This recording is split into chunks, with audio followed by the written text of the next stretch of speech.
confabulation autour de la question de l'expérience esthétique. On ne va pas du tout parler de ces œuvres de Picasso et de Rodin, ni même véritablement du thème de l'exposition qui est la correspondance. On va plutôt partir de ces formes, de cette beauté. Alors la beauté, c'est toujours la matière sensible mise en forme. On va partir de là pour questionner ce que c'est qu'une expérience esthétique. Bien sûr, pour que l'exercice marche, il faut qu'il y en ait une. C'est pour ça qu'on va s'arrêter successivement devant différentes œuvres. Et à chaque fois, je vais d'abord vous demander si ça vous parle, si ça vous touche, si vous êtes sensible à cette beauté. Et si la réponse est oui, vous pourrez faire l'exercice avec plaisir. Si la réponse est non, vous attendrez peut-être l'étape d'après. Et donc, ce qu'on va faire, c'est s'interroger sur ce que c'est que ce prisme entre la beauté et nous, qui s'appelle le masque. Et plus sérieusement, prendre 3 points de fixation de la pensée occidentale sur ce que c'est qu'une expérience esthétique. La théorie kantienne, qui définit l'expérience esthétique comme un jeu libre et harmonieux des facultés humaines, c'est-à-dire qu'au fond, ce que nous dit Kant, mais pendant ce temps, vous devez toujours être double. Vous devez réussir à m'écouter et en même temps à contempler cette statue-là et à vous demander si finalement la beauté de ces formes vous parle et si vous vous laissez porter par la beauté de ces formes, ce vers quoi elle vous conduit. Alors la théorie, je vous expose les 3 théories pour que après vous arriviez à me dire si vous êtes sensible à la beauté plutôt de la manière dont Kant en parle, ou de la manière dont Hegel en parle, ou de la manière dont Freud en parle. En sachant que je vous annonce un petit peu la manipulation, probablement l'essentiel de ce qui se joue dans l'expérience esthétique échappe à la théorie du beau. Donc moi je vais vous donner une grille conceptuelle, une analyse en 3 temps, mais il n'est pas dit que cette analyse soit un bon point de départ pour accéder à la beauté, pour entrer en relation avec la beauté, et pour faire acte de présence devant la présence du beau. Toutefois, commençons quand même par cette grille conceptuelle. Ce que dit Kant, c'est que quand vous êtes sensible à la beauté, eh bien, en vous se déploie, et au fur et à mesure que je parle, vous regardez, se déploie un jeu libre et harmonieux des facultés humaines. C'est-à-dire que vos différentes facultés, l'entendement, la sensibilité, l'imagination, d'habitude, elles ne fonctionnent pas de concert. Par exemple, quand vous réfléchissez, que vous voulez bien vous comporter, vous avez une faculté morale qui va commander à votre sensibilité. Quand vous mangez un délicieux curry d'agneau et que vraiment vous vous laissez aller au goût qui éclate, votre sensibilité commande à votre entendement. Eh bien, ce que dit Kant, c'est que devant la beauté, il se passe quelque chose qui ne se produit nulle part ailleurs. C'est un jeu libre et harmonieux des facultés humaines. Autrement dit, Baudelaire disait « le beau est toujours bizarre ». Et c'est un peu ce que dit Kant, c'est qu'il se passe en vous quelque chose d'étrange. Vos différentes facultés ne fonctionnent pas comme d'habitude. Et surtout, elles ne sont pas dans un conflit intérieur des facultés. Il n'y a pas une part de vous qui est en conflit avec une autre pour dire ceci ou cela. Il y a un étrange accord. Alors la beauté aurait le pouvoir, par sa simple présence, de créer en vous une étrange harmonie. Ça fait tellement de bien, on est tellement divisé, on est tellement dans le conflit interne des facultés, que par miracle, devant la beauté, c'est comme si ce conflit cessait, c'est comme si on mettait sur pause, au fond, cette conflictualité, pour finalement laisser la beauté nous pacifier, pourrait-on dire. Ça, c'est une analyse kantienne. Regardez cette statue. Peut-être essayez de trouver un point d'observation qui vous convienne et essayez de laisser les formes vous parler. Objection hegelienne. Hegel arrive après Kant, il est allemand lui aussi. Là, je pose la grille conceptuelle et Hegel dit à Kant « c'est pas mal ton truc, mais tu as oublié la question des valeurs. Tu as oublié la question du sens de la vie. » C'est-à-dire qu'au fond, un être humain, un animal humain, est touché par la beauté, même la beauté formelle, même la beauté de l'apparence, dans la mesure où cette beauté symbolise pour lui des valeurs, où cette beauté fait signe vers une dimension du sens qui est le sens de la vie. Autrement dit, pour Hegel, quand vous êtes sensible à la beauté, ce n'est pas simplement qu'il y a un jeu libre et harmonieux des facultés humaines, c'est que vous êtes porté vers la question du sens de la vie, vers la question des valeurs, mais ceci, bien sûr, de manière non intellectuelle, sans y réfléchir, sans l'analyser, de manière, au fond, symbolique. Ce que dit Hegel, c'est qu'il y a dans l'expérience esthétique une manière de vivre des valeurs, de vivre du sens de manière sensible, mais sans l'analyser.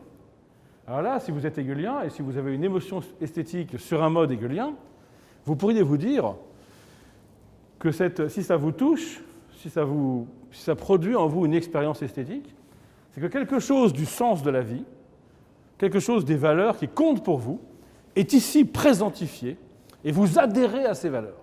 Ça, c'est au sens hegelien. Donc je résume un peu les enjeux. Au sens de Kant, vous éprouvez une étrange pacification interne. Vous êtes enfin d'accord avec vous-même, alors que l'essentiel de votre vie, c'est le désaccord. L'essentiel de votre vie, c'est le conflit interne entre vos facultés. Et là, vous êtes soudain d'accord avec vous-même. Objection de Hegel, non, en fait, il y a des valeurs, il y a du sens, on est porté, on est élevé comme ça. Et du fond de cette sensibilité, on aspire à quelque chose de spirituel. La thèse hegelienne, c'est de dire que finalement, et c'est le premier à dire ça, c'est assez révolutionnaire, notre sensibilité a une dimension spirituelle. Il y a quelque chose qui n'est pas simplement sensible dans le sensible. Objection de Freud. C'est trop facile tout ça, c'est trop intellectuel. En vérité, dans l'expérience esthétique, on a un investissement de quelque chose de beaucoup plus profond, qui n'est pas simplement l'harmonie des facultés, qui n'est pas simplement le rapport aux valeurs et au sens de la vie, mais qui est un investissement libidinal. C'est-à-dire que d'après Hegel, on a en nous une vie profonde, une vie refoulée, une vie pulsionnelle, une vie censurée, une vie que nous avons dû refuser, à laquelle nous avons dû renoncer pour accéder à notre humanité. Mais ce refoulement a créé une dette, une trace, un reste, et c'est cela qui est convoqué par la beauté des formes. Voilà pourquoi, dans les trois cas, le beau est bizarre, comme disait Baudelaire. Dans le premier cas, ce qui est très bizarre, c'est que les facultés puissent être en harmonie alors qu'elles sont d'habitude en conflit. Dans le deuxième cas, Hegel, ce qui est bizarre, c'est que nous accédions au sens, aux valeurs, par les yeux, par les oreilles, par la sensibilité. Alors que jusque-là, on avait un présupposé dualiste, on pensait qu'on accédait aux valeurs par la raison et qu'on ressentait et qu'on était sensible par les sens. Donc c'est bizarre d'avoir une sensibilité spirituelle. Et dans le troisième cas, la sublimation freudienne, l'expérience esthétique comme sublimation de la libido, eh bien c'est bizarre, parce qu'on vit quelque chose de sexuel de manière non sexuelle. On vit de l'agressivité de manière non agressive. Autrement dit, pour simplifier, on a refoulé des pulsions agressives pour devenir civilisé, et dans l'expérience esthétique, on a le droit d'exprimer cette agressivité, mais de manière non agressive. Cela s'appelle la sublimation. Pour le dire encore autrement, mais c'est le même raisonnement, on a sublimé une forme de pulsion sexuelle asociale pour devenir humain. Dans l'émotion esthétique, on a le droit d'exprimer cette sexualité, mais de manière non sexuelle. Cela s'appelle la sublimation. Maintenant, j'ai assez parlé. C'était pour poser le cadre de cette déambulation. Je vous propose donc de vous rapprocher de l'œuvre et de vous poser deux questions. La première, c'est, approchez-vous vraiment, et regardez-la et essayez de ne pas trop m'écouter. La première question, c'est est-ce que cette œuvre me touche? Est-ce qu'elle me parle? Est-ce que sa présence me rend présent au monde? Si la réponse est non, eh bien vous pensez à autre chose. Heureusement, vous avez une vie intérieure riche, ça sert à ça. Vous n'allez pas être concerné par la deuxième question. Si la réponse à cette première question, c'est oui, cette beauté me touche, cette beauté me parle, alors est-ce qu'elle vous parle au sens de Kant? Elle produit en vous une étrange harmonie, une pacification, presque on pourrait dire une manière de bien-être, de plénitude existentielle. Ou alors, est-ce qu'elle vous touche au sens hegelien? Elle porte du sens, elle porte des valeurs, elle fait signe vers une idée même de l'existence. Ou alors, est-ce qu'elle vous touche au sens freudien, au sens de la sublimation de la libido, parce qu'elle réveille en vous une part que d'habitude vous n'avez pas le droit d'exprimer, mais que l'art vous donne le droit d'exprimer de manière indirecte, de manière symbolique, de manière oblique, de manière spirituelle. Ça s'appelle la sublimation. Si c'est plutôt Hegel qui vous parle, c'est que vous êtes d'indécrottables intellectuels. Vous cherchez partout le sens et les valeurs. Et même quand il y a une femme allongée, vous voyez encore le sens de la vie, l'éternité, la fidélité, la confiance, l'amour, le partage.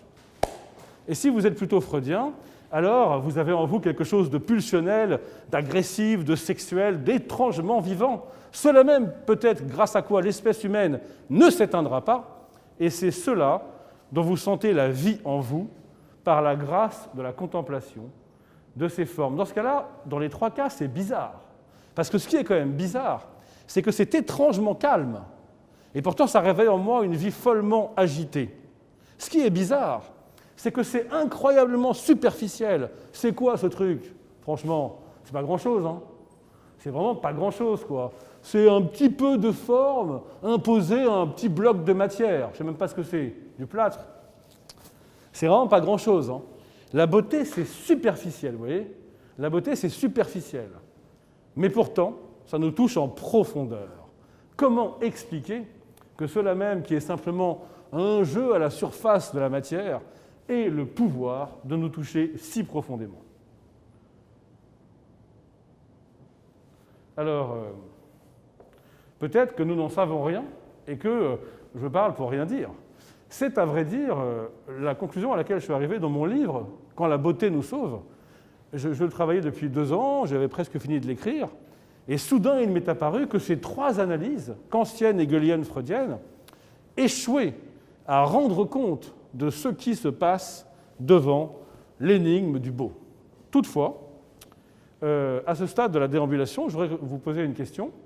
Quand même, levez la main celles et ceux à qui c'est surtout Kant qui a parlé le plus. OK. Maintenant, Hegel, et enfin Freud. Mais alors là, les psychanalystes diraient que ceux qui n'ont pas levé la main, c'est parce que vous le refoulez et vous ne voulez pas le voir. Alors on pourrait penser que, face à une œuvre d'art figurative, eh bien, l'analyse hegelienne a plus de chances de prendre que l'analyse kantienne. Il est vrai que ce que je vous ai dit de Kant, on le trouve dans la critique de la faculté de juger, c'est ce qu'il appelle le sentiment du beau, et d'après Kant, eh bien, on éprouve ce sentiment du beau, souvenez-vous, jeu libre et harmonieux des facultés humaines, on l'éprouve davantage devant la beauté naturelle, un paysage, que devant la beauté artistique, pour une raison bien simple, c'est que puisque ce jugement, ce sentiment du beau, il exige l'harmonie interne des facultés, ben si je suis devant l'œuvre d'art d'un artiste, je vais être tenté d'avoir un intellect, un entendement qui l'emporte, et je vais me dire, mais qu'est-ce qu'il voulait dire? Quelle était son intention? Et pourquoi pas, comme le disent les étudiants de lycée, quel est son message? Vous savez peut-être que si l'artiste avait un message à faire passer, il écrirait un texto, il ne ferait pas une œuvre d'art qui l'occupe pendant 30 ans. L'art, c'est un peu plus que l'émission de messages, vous voyez. Peut-être c'est parce qu'on n'est justement pas capable d'envoyer des messages clairs qu'on devient artiste, parce qu'on est habité par une question qui ne trouve pas sa forme, et c'est pourquoi on continue à créer. Toutefois, pour Kant, il y a un primat de la beauté naturelle sur la beauté artistique. Et évidemment, pour Hegel, c'est le contraire. Puisque la beauté incarne, symbolise des valeurs et du sens, ben c'est évidemment d'autant plus possible face à une œuvre d'art qui est une œuvre d'art créée par un humain que devant une beauté naturelle. Toutefois, et c'est pour ça que je me permets de proposer une analyse kantienne d'œuvres d'art, il y a une exception notable, dit Kant, c'est le génie. Le génie, il arrive à créer et nous met devant son œuvre comme si nous étions devant une beauté naturelle. Autrement dit Kant, le génie est la règle par laquelle la nature donne ses règles à l'art, entendez son absence de règles, c'est-à-dire qu'on est devant l'œuvre d'art d'un génie, comme devant une beauté naturelle, on ne se dit pas « tiens, quel est son message? Tiens, qu'est-ce qu'il a voulu dire ?» On est dans une présence qui a ce pouvoir de nous réconcilier avec nous-mêmes et de produire de manière interne ce jeu libre et harmonieux des facultés humaines. Alors maintenant, on refait l'exercice. Si on est kantien, alors on pense que ce jeu de formes a le pouvoir de créer en moi une harmonie de mes facultés. Si on est hegelien, alors on pense que ces formes symbolisent des valeurs. On va maintenant creuser la notion de symbole. Et si on est freudien, ces formes sont ce sur quoi s'enlacent, pourrait-on dire, nos pulsions refoulées pour enfin se satisfaire après 20, 30, 40, 50 ans d'attente et de refoulement. Alors, quand on a compris, maintenant Hegel, ce qui est très intéressant, c'est la notion de symbole. Je m'explique. Si vous avez des formes comme ça, qui symbolisent des valeurs, ça veut dire que ces valeurs, en gros le sens de la vie, il est en partie dans la forme, mais en partie au-delà Et cette définition du symbole est assez géniale. Hegel dit, c'est un peu technique, mais accrochez-vous, vous allez complètement comprendre, c'est que le symbole incorpore dans sa matérialité même une partie du sens auquel il renvoie, mais une partie seulement. Comment vous faites la jonction entre la partie qui est là et la partie qui est là par votre émotion? C'est beau, non? C'est l'émotion qui parachève l'idée qui n'est que suggérée dans la forme. Donc évidemment, si vous n'avez pas d'émotion, vous ne comprenez rien. Ce qui veut dire qu'on est sorti du dualisme. On ne comprend pas simplement avec ses neurones, ou on ressent avec ses yeux. Non, on pense avec ses yeux. Et si on écoute de la musique, on pense avec ses oreilles. Dimension spirituelle de notre sensibilité, sortie du dualisme de façon magistrale par Hegel, le génie, et qui, contrairement à Kant, connaissait l'histoire de l'art. Je vous recommande la lecture de l'esthétique de Hegel. Autant Kant est un inculte, soit il parle des paysages naturels, soit quand il prend des exemples d'œuvres d'art, c'est consternant d'inculture. C'est des trucs qui ne sont pas restés dans l'histoire. C'est un vague truc figuratif, un petit buisson, enfin bref. Mais autant Hegel, il a analysé de façon magistrale les plus belles œuvres de toute l'histoire de l'humanité, enfin en tout cas de celles qu'il connaissait. Et si vous achetez l'esthétique de Hegel et que vous regardez à la table des matières, vous avez le Sphinx, la pyramide, Apollon, Rubens, tout ce que vous voulez. Et à chaque fois, vous pourriez dire, oui, c'est un peu bizarre, c'est vraiment trop intellectuel de chercher tout le temps le sens, les valeurs derrière la beauté. Bien sûr, j'ai eu ce premier réflexe moi aussi. Sauf que quand on lit Rubens parlant de Bruegel, quand on lit Rubens parlant de Phidias, on voit les formes, c'est hallucinant. Il faut qu'il nous parle des formes, nous parlant des valeurs, pour qu'on voit les formes comme jamais.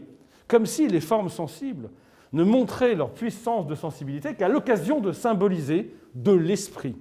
Ça, c'est très tentant d'être hegelien sur un truc comme ça. C'est vrai que c'est très symbolique. Mais moi, j'ai été très hegelien devant Rothko, très hegelien devant Morandi.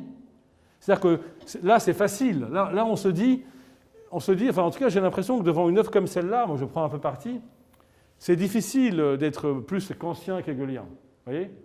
C'est difficile parce qu'on a vraiment l'impression que ces formes nous appellent vers quelque chose comme Hegel dit, un contenu substantiel, quelque chose qui se dit peut-être en termes de valeur. Enfin, petite précision sur le concept freudien de sublimation. Dans Le malaise dans la civilisation, Freud raconte qu'on ne s'en sortira jamais.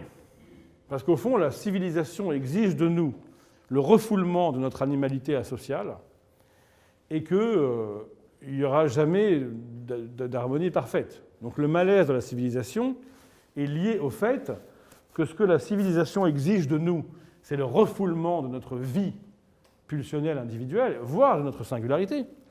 Tandis que ce qui serait bon pour l'individu, ce serait de pouvoir s'exprimer complètement. Donc il y a un malaise. Mais quelle est la solution? Solution partielle. C'est la sublimation. Parce que quand je sublime mes pulsions refoulées, sublimer est un terme qui vient de la chimie. Sublimer, c'est le passage de H2O de l'état solide à l'état gazeux. C'est donc la même vie qui change de forme. Eh bien, quand je sublime ma libido devant cette beauté formelle, il y a une satisfaction provisoire et partielle qui est apportée au malaise de la civilisation. Puisque là, j'exprime cette vie pulsionnelle antisociale d'une manière qui non seulement ne menace pas la société, mais est valorisée par cette société jusqu'à être présentée dans le cœur du musée Picasso en plein Paris, des années après. Ce qui veut dire que là, on vous dit, là, tu as le droit d'être agressif, là, tu as le droit d'être pulsionnaire, là, tu as le droit, d'une manière civilisée, mais quand même, là, tu as le droit. Très intéressant donc de se dire que l'émotion esthétique relève d'une sublimation de la libido. Ok ? Bon, je vous laisse regarder un petit peu et bien sûr vous interroger, est-ce que vous avez... d'abord, est-ce que vous avez une émotion esthétique, hein ? Alors l'émotion esthétique, petite parenthèse, c'est bizarre. C'est pas sensuel, simplement. Et c'est pas intellectuel, simplement. C'est sûr que c'est de l'ordre d'une étrangeté. Hein, vous n'êtes pas en train de dire oui, on m'a expliqué que Rodin, c'était telle époque, tel courant, et je retrouve ce qu'on m'a dit. S'il n'y avait que ça ne s'appellerait pas une émotion esthétique, ça s'appellerait de la connaissance ou du snobisme. Mais d'un autre côté, ce n'est pas non plus purement sensuel comme un massage ou le fait d'apprécier un tiramisu.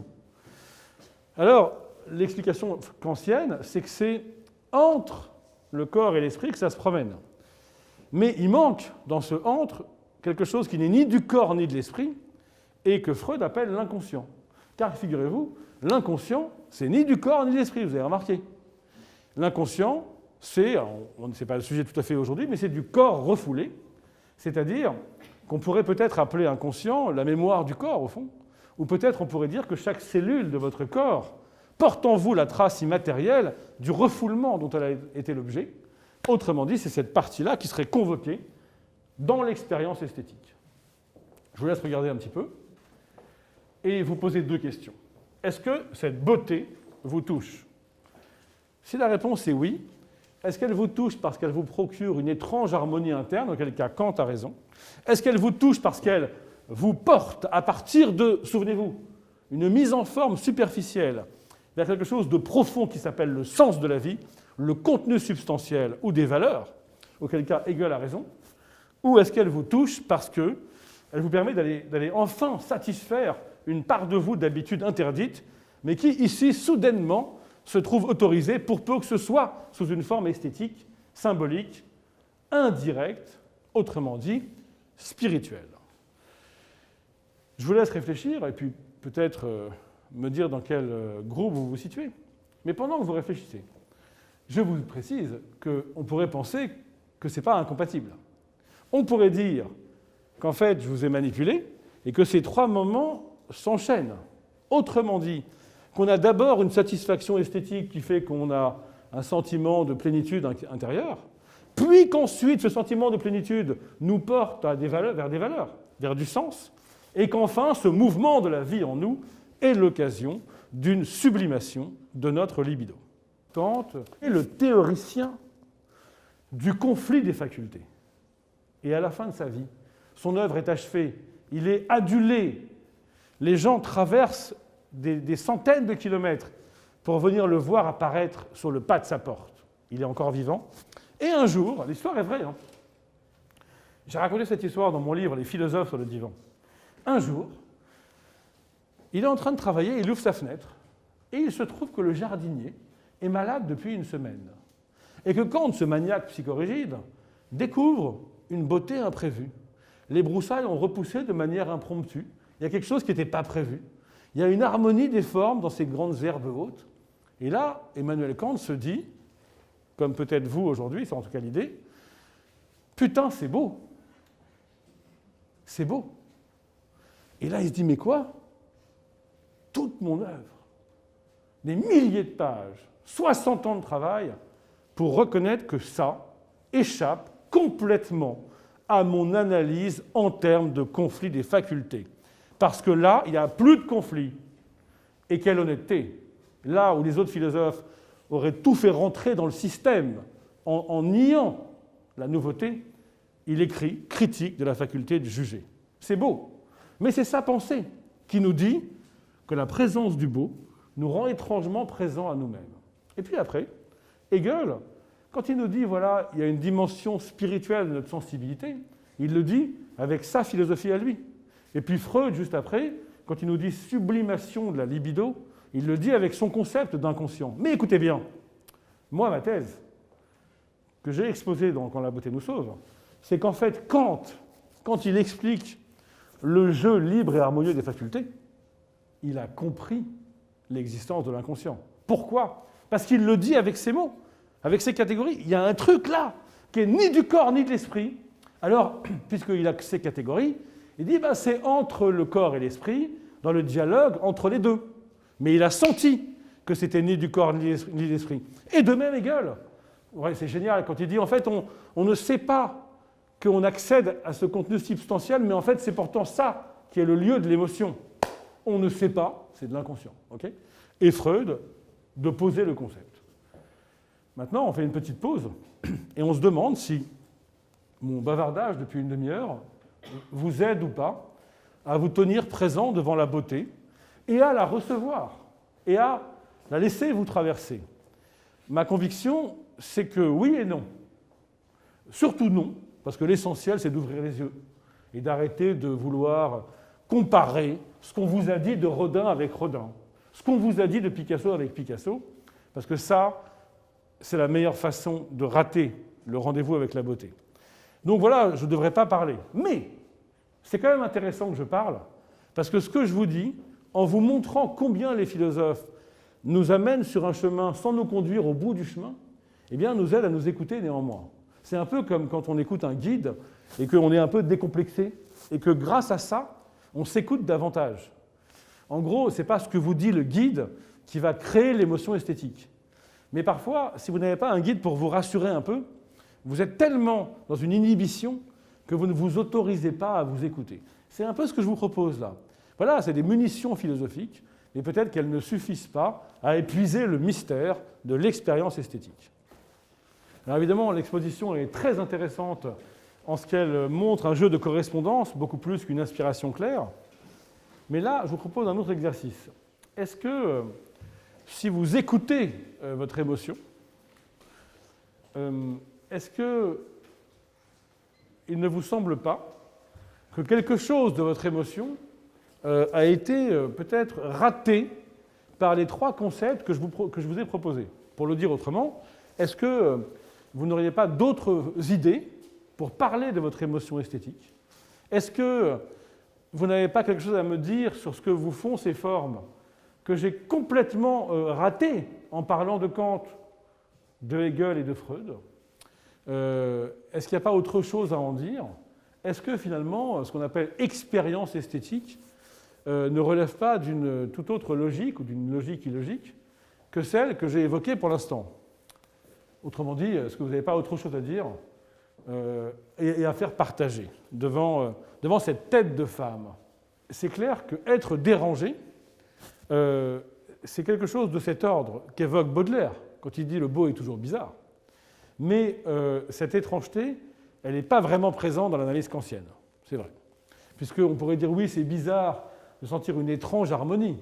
Mais être dérangé, c'est plus qu'une étrange harmonie. C'est juste « je suis gêné ». Je suis dérangé. Alors, sachez quand même que Kant est quand même un génie, hein, et il a en fait intégré cela en distinguant le beau du sublime. Là, on n'a parlé que du beau chez Kant. Le beau tient à cette harmonie dans l'extériorité qui flatte et cultive et entretient l'harmonie dans mon intériorité.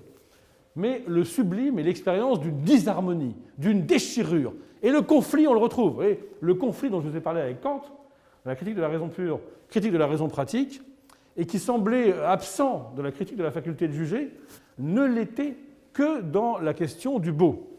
Dans la question du sublime, on retrouve de la disharmonie, de la conflictualité. Et notamment, c'est pour ça qu'il peut y avoir une beauté de l'horreur, une beauté des vanités. Dans ce cas-là, ça a trait au sublime. Ce n'est pas quelque chose qui m'apaise et me réconcilie avec moi-même, mais c'est quelque chose qui me prouve qu'en moi, il y a des dimensions irréconciliables. Ça, c'est très beau. Ça veut dire qu'en fait, Kant prend des exemples différents, mais notamment l'orage déchaîné sur la mer, me prouve qu'il y a une disproportion absolue entre ce que je peux percevoir et peut-être quelque chose qui est dans l'au-delà de ma perception. Donc être dérangé, c'est une très belle idée. En revanche, être dérangé, ça pourrait marcher avec l'analyse hegelienne. Je suis dérangé, alors pourquoi? Et là, ça c'est fort. Et souvenez-vous combien les nazis, les staliniens ont utilisé les artistes. Je suis dérangé parce que je suis porté vers des valeurs que j'aurais dénoncées avec ma raison, que j'aurais critiquées avec mon sens critique, mais en fait, je vais y adhérer parce que c'est plus fort que moi, parce que la sensibilité est plus forte, vous comprenez? Et c'est comme ça que des gens qui étaient peut-être doux se sont retrouvés en raison du cinéma hitlérien, des statues d'Arno Breker, de l'architecture d'Albert Speer, tous ces esthètes au service du nazisme. Il y a des gens, à cause de la beauté est dangereuse, on peut mourir à cause de la beauté, qui se sont retrouvés à adhérer à des valeurs qu'ils auraient condamnées s'ils les avaient abordées avec simplement une analyse rationnelle. Déranger, ça veut dire ça aussi. Être dérangé, quoi?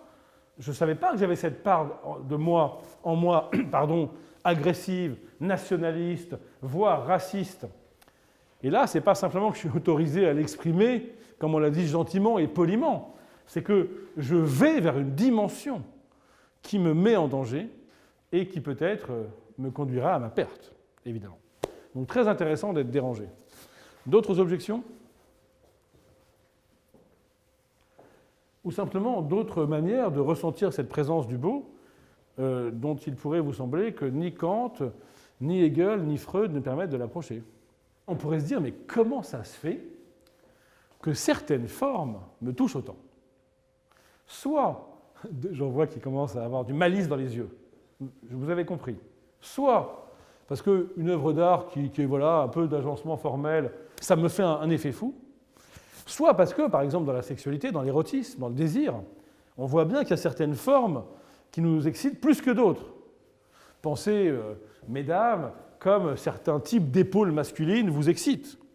Pensez, messieurs, comment certains types de hanches vous rendent fous. Et de femme en femme, de génération, c'est toujours pareil. Vous revenez toujours à la même obsession. Pourquoi? Freud propose une explication toujours un peu réductionniste comme chez lui. C'est parce qu'au début, notre monde était un monde de formes. Et dans ces premières années de notre vie, quand nous devenons humains et que nous refoulons nos premières pulsions, eh bien, l'énergie de la libido ainsi créée se fixe sur les formes de notre environnement premier. Ça peut être un pendant, comment ça s'appelle? Un pendule, non, un truc des enfants là. Un mobile, merci. Ça peut être un mobile comme ça. Ça peut être le sein de la mère, ça peut être la chevelure d'une nounou, ça peut être la forme d'un rideau. Et voilà comment la libido se fixe sur des objets qu'elle cherchera toute sa vie après à retrouver. Alors c'est à la fois, en tout cas c'est inquiétant, et puis c'est bizarre.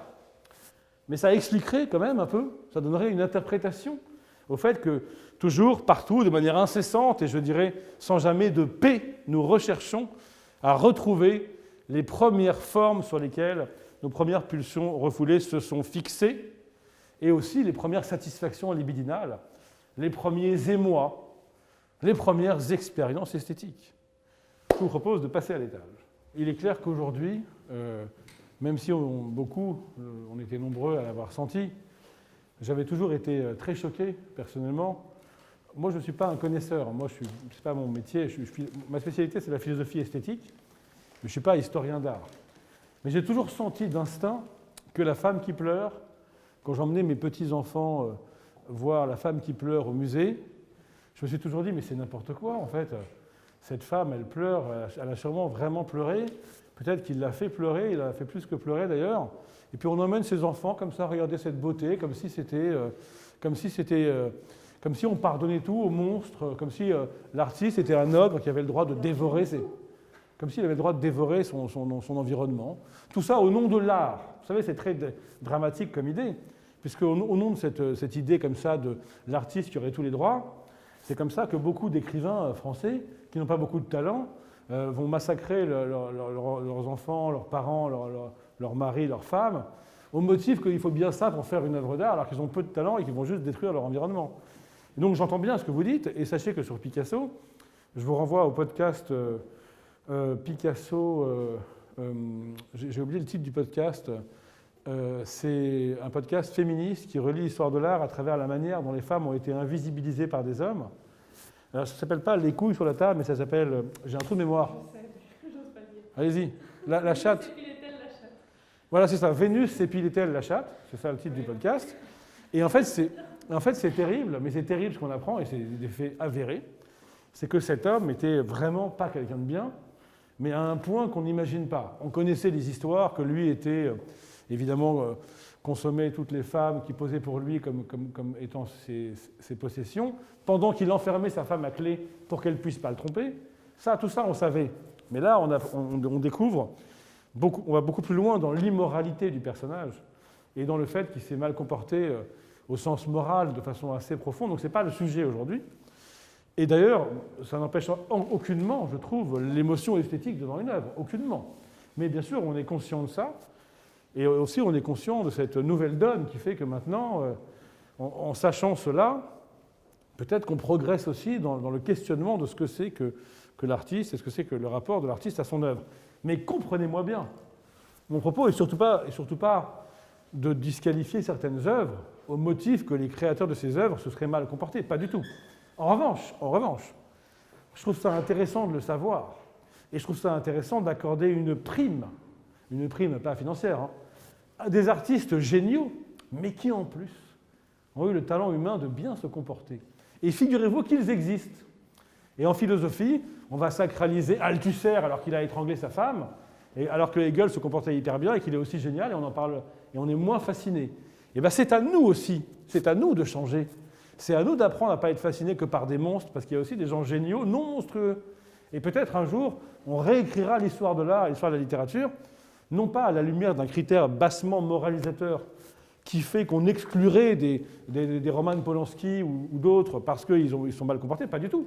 Mais en revanche, on pourrait intégrer cette dimension et valoriser celles et ceux qui ont fait des œuvres importantes en se comportant bien. Fin de la parenthèse. Revenons à la présence du beau. Évidemment, mon but était à la fois de vous montrer la dimension éclairante des concepts de ces génies. Donc, souvenez-vous, chez Kant, ça s'appelle le jugement de goût.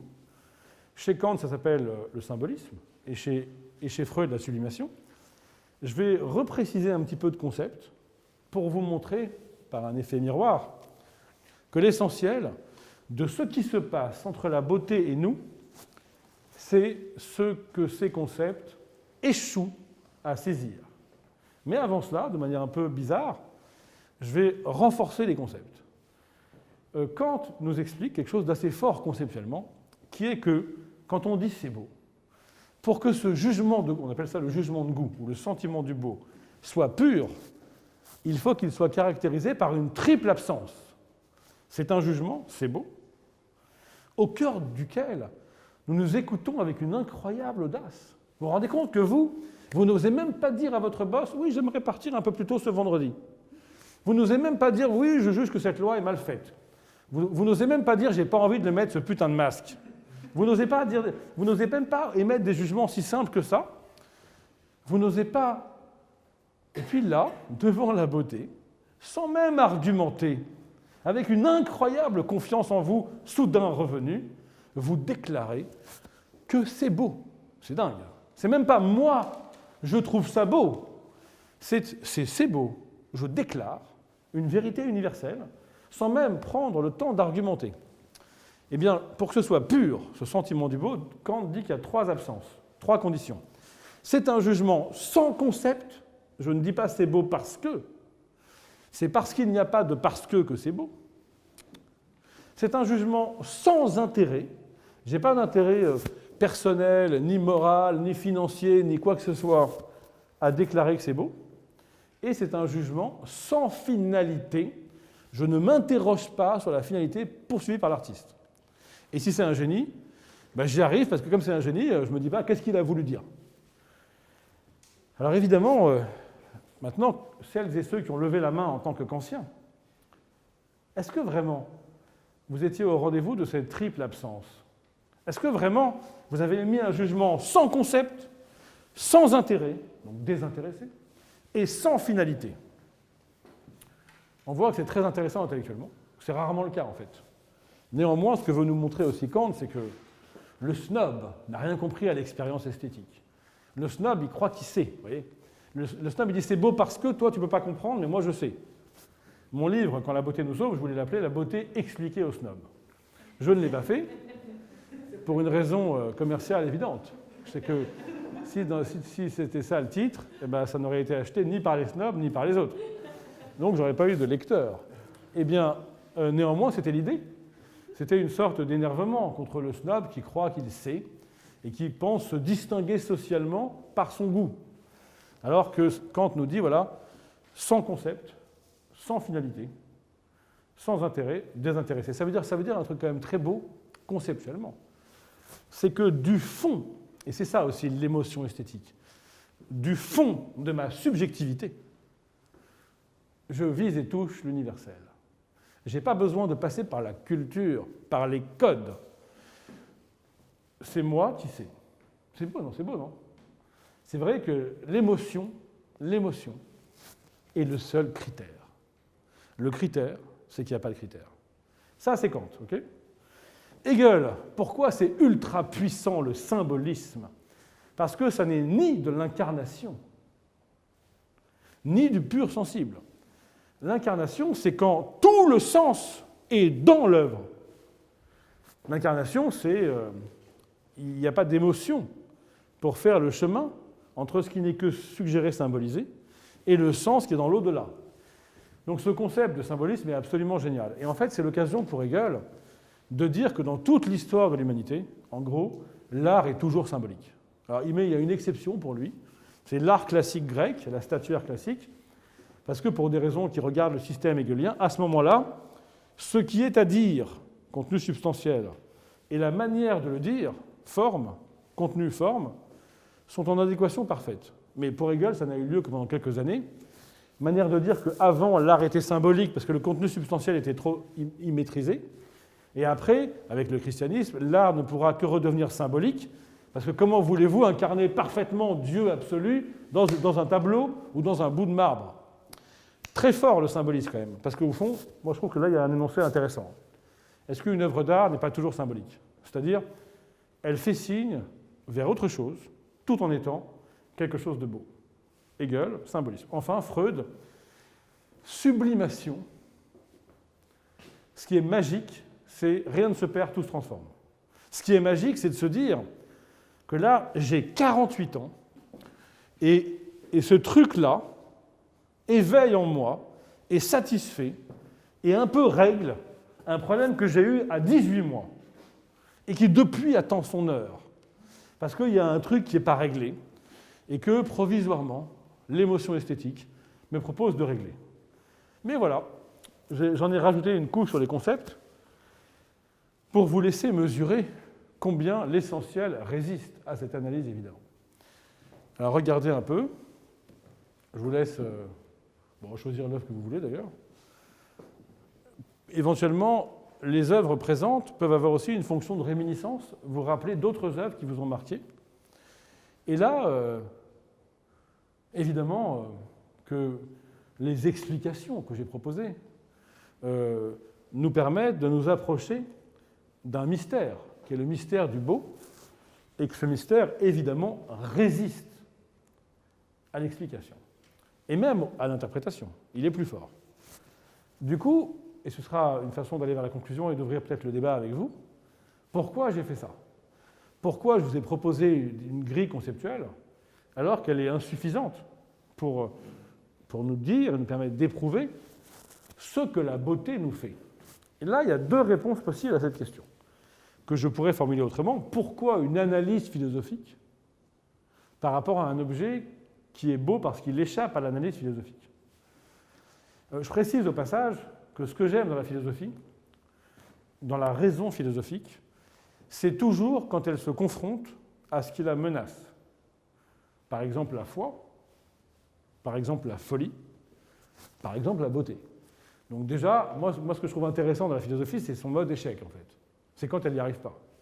Quand elle cherche, parce que si c'est juste pour analyser ce qui est analysable, on n'a qu'à s'asseoir et puis on n'a qu'à faire un tableur Excel, vous voyez. Moi, ce qui m'intéresse dans la philosophie, c'est quand elle se confronte à ce qui la rend limitée, en fait. Et quand elle se confronte à quelque chose au contact de laquelle elle se révèle dans son honnêteté et son humilité.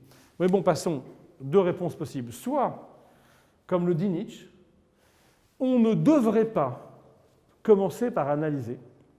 L'analyse, c'est Kant, harmonie, Hegel, symbolisme, Freud, sublimation, parce que cette analyse conceptuelle nous éloigne trop de la vie fait la synthèse.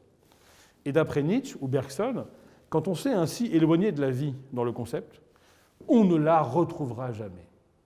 Dans ce cas-là, je n'aurais pas dû écrire mon livre et je n'aurais pas dû accepter l'invitation sympathique d'Alix dans ce musée. J'aurais dû dire, mais non, je connais la limite du concept. Qu'est-ce que tu veux que j'aille parler philosophiquement? Mais si j'ai accepté, si j'ai écrit mon livre, c'est parce que je pense, contrairement à Nietzsche ou Bergson, que le chemin analytique, précisément parce qu'il échoue, nous rapproche du mystère devant lequel il s'agit in fine de se tenir.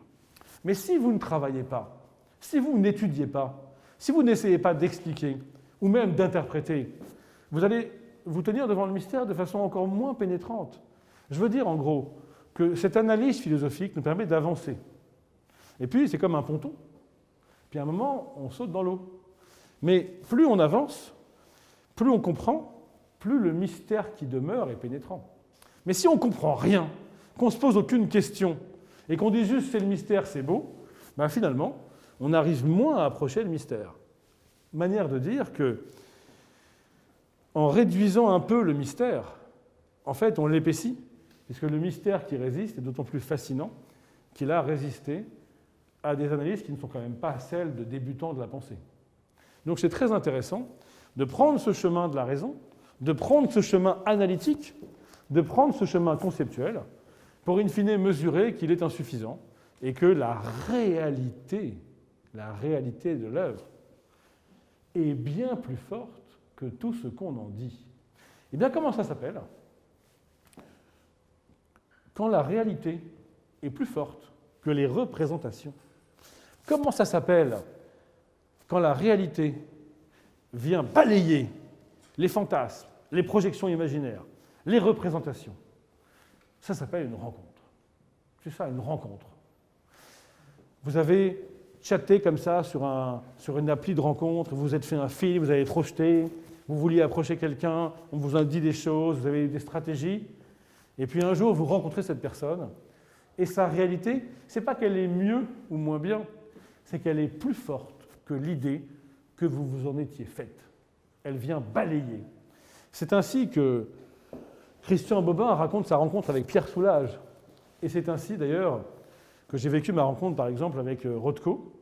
On m'en avait dit beaucoup sur Rothko.